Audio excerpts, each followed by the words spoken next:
ते 1 मुलं घरातून थोड्याशा चुकीमुळे आज गेलेली आहेत। डॉक्टर साहेबांनी सांगितलं की एड्सचा व्यक्ती जगू शकतो। मी तुम्हाला एकच उदाहरण देईन कारण मला दुसऱ्या कार्यक्रमाला जायचंय। एड्सचा हा रुग्ण जगू शकतो त्याचं जिवंत उदाहरण माझ्याकडे आहे।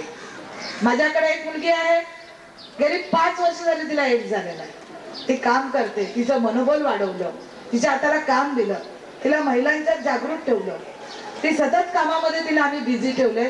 ती तिचा रोग विसरून गेलेली आहे, तिची ट्रीटमेंट चालू आहे, पण आज ती जवळजवळ 85% मनाने बरी झालेली आहे।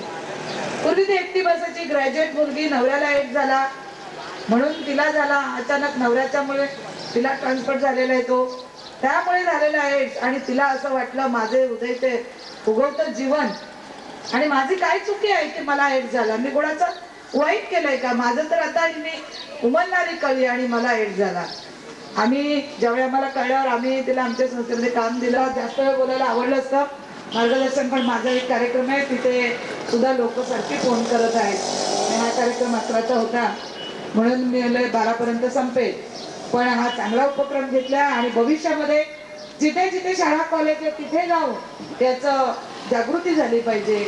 मुलांना आजच्या 9वी 10वीच्या विद्यार्थ्यांना सांगणं गरजेचं आहे। कंडोमचा प्रसार केला पाहिजे। रेड लाईट दाबलं, कंडोम मिळाला, त्यांनी गेलं, त्याचा फ्री कंडोम रेड लाईट एरियामध्ये लावा, त्यामुळे बऱ्याच शाळा बसू शकतो।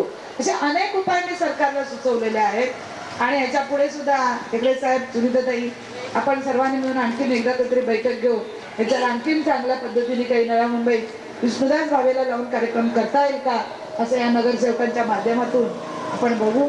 आणि आपण सर्व आलात, इतक्या या कार्यक्रमाला एड्सच्या लोक येत नाहीत, पण आपण एवढ्या सर्वांनी ऐकून घेतलं नेमकं एड्ससाठी आपल्याला झाला नसेल पण आपलं कर्तव्य। पुन्हा एकदा सर्व वेळ द्यावा, आमचा रिव्ह्यू करून मी त्यांचा मी सत्कार इथं करून मिळेल ना मिळेल लवकर त्यांनी त्याचा स्वीकार करावा। धन्यवाद। तसंच आमचा थोडक्या परिचय झाला, पण आम्हाला त्यांनी एवढं सहकार्य केलं आणि एवढी उमेद दिली की त्यांनी जे शब्द मला सांगितले तेच आम्हाला कितीतरी वर्ष आम्ही पुढे घेऊन जाऊ शकतो असं हेगडे साहेबांना मी विनंती करेल की त्यांनी आमचा सत्कार मान्य करून आम्हाला प्रोत्साहन दिलं, त्याबद्दल सुद्धा धन्यवाद करीत आहे, त्यांनी त्याचा स्वीकार करावा। तसंच श्रीमतीताई शिंदे एवढे आणि ह्या प्रोग्राम मध्ये मी कदाचित विश्वास नाही ठेवला, म्हटलं मोठी मंडळी आहे आणि माझ्या फक्त एका रिक्वेस्ट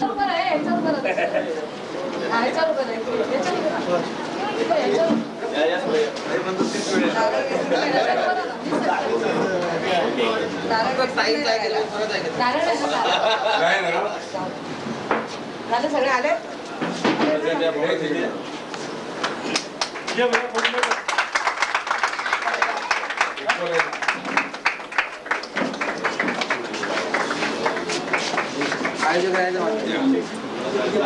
तुम्ही आहात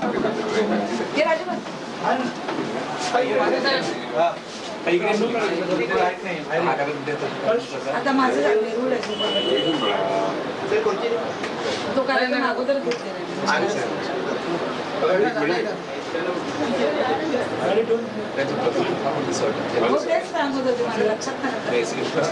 मला दिलं होतं ना पत्रिका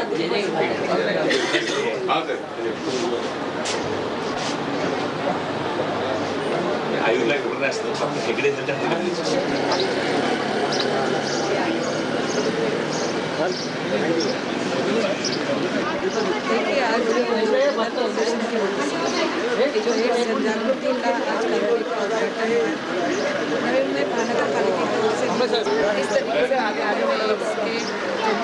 मगर आज ये जो नया जो कार्यालय उसके लिए हम लोग सभी जन तो यहाँ देखिए ग्रामीण भारत में एक प्रमाण बहुत ज़्यादा है। अब ये बात बंद हो गए हैं, इससे होगा।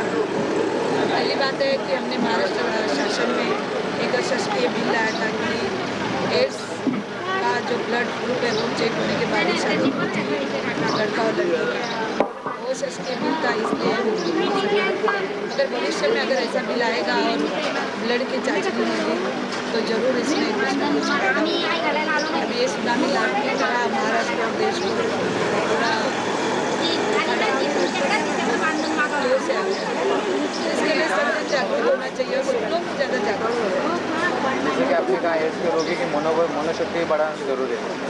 एड्स अगर होता है तो उसको दवा लेके तो उसका उसको बैड से उसके साथ एड्स का रोग मैं सोचती हूँ ज़्यादा नहीं बच सकता और एड्स मरने वाला वही सोचते रहते हैं जब कुछ नहीं हुआ है इसमें से बहुत सारे पेशेंट कैंसर के भी मिल पाते हैं पर 8-10 साल दवाई की कोई जरूरत नहीं पड़ती।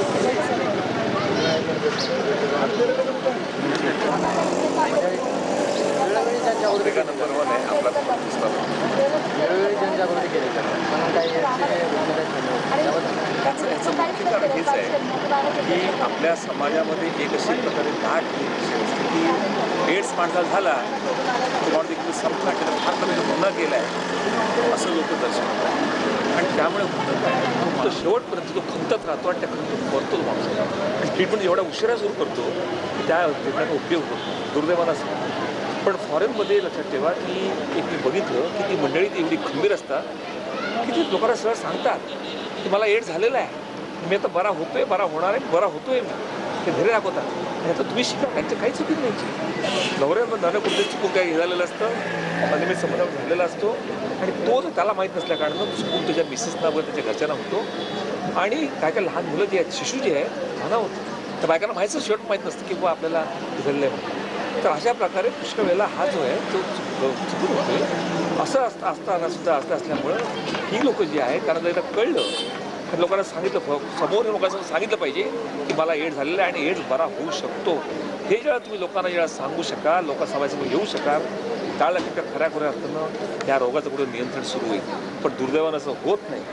जोपर्यंत लक्षात ठेवा समाजानं त्या मनाशी ठरवलं पाहिजे भले समजा एड्स पेशंट आहे लोकांना वाटतं की आपल्याला शिवलं त्याला होऊन जाईल आपल्याला होऊन जाईल. लोगों में कई गैरसमझ है इसको लिए नेमकं अच्छा नहीं पाएगा सॉरी आप दोनों का अलग अलग सॉरी ये क्या है कि लोगों में बहुत ही गैरसमझ इसमें है कि उसको पेशेंट को हमने छू लिया तो अपने एड्स होने वाला है समझो हमने उसके आलिंगन ले लिया तो होने वाला है सब बेड पर खाना खा लिया तो होने वाला है ये सब गलत रहता है इससे एड्स कभी भी होता नहीं. और ये यदि हम समझिए जो गलत जो समझो है यदि वो निकल जाए और लोगों को समझो हम जो पेशेंट को हम उनको कॉन्फिडेंस दे देवे उनको बोले कि कुछ नहीं चिंता नहीं करो बोले हो गया तो हो गया नो प्रॉब्लम बट आप अच्छी तरह जी सकते हैं आपने कुछ ज़्यादा बड़ा कुछ गुनाह नहीं किया है ये हो जाता है कभी और आप इससे बच सकते हैं आप अच्छी तरह ज़िंदगी कटा सकते हैं. एक बार हम कॉन्फिडेंस में जगह देवे उनकी फैमिली जो है एकदम अच्छा बर्ताव करे उनके दोस्त लोग अच्छा बर्ताव करें तो मुझे लगता है पेशेंट बहुत ही जल्दी रिकवर हो सकता है. देखा है क्योंकि मैं बहुत काम करता हूँ एड्स के लिए बहुत काम करता हूँ. हमारे लोक सेवा एजुकेशन मेडिकल फाउंडेशन है आपको अचरज हुआ गए 12 बरस से मैं हर गणेश उत्सव जो वही रहता है मेरे बहुत काम में लाखों रुपये खर्चा करते हैं कॉम्पिटी रहते हैं उसका मेन ये रहता है ये स्पर्धा एड्स नियंत्रण इसके लिए स्पर्धा रहती है और महाराष्ट्र रहती है. लोग मुझे पूछते भी है कि डॉक्टर साहब गणपति का ये है कि ऐसे शुभ में आप ये अशुभ क्यों लेते हो बोला ऐसा नहीं है ये लोगों के लिए बहुत ही इम्पोर्टेंट है समाज के लिए इम्पोर्टेंट है महाराष्ट्र के लिए हिंदुस्तान के लिए इतना डेवलप फैल रहा है इंडिया में कि कभी भी नंबर 1 हो सकता है. इसलिए मैं चाहता हूँ कि सभी लोग आप जो मीडिया वाले हैं मैं चाहता हूँ कि आप ये जो है ये संदेश सब घर घर में जाना चाहिए जिसकी वजह से जो एड्स मरीज़ जो है उसको एक सहानुभूति मिलेगी उसको एक कॉन्फिडेंस मिलेगा जिससे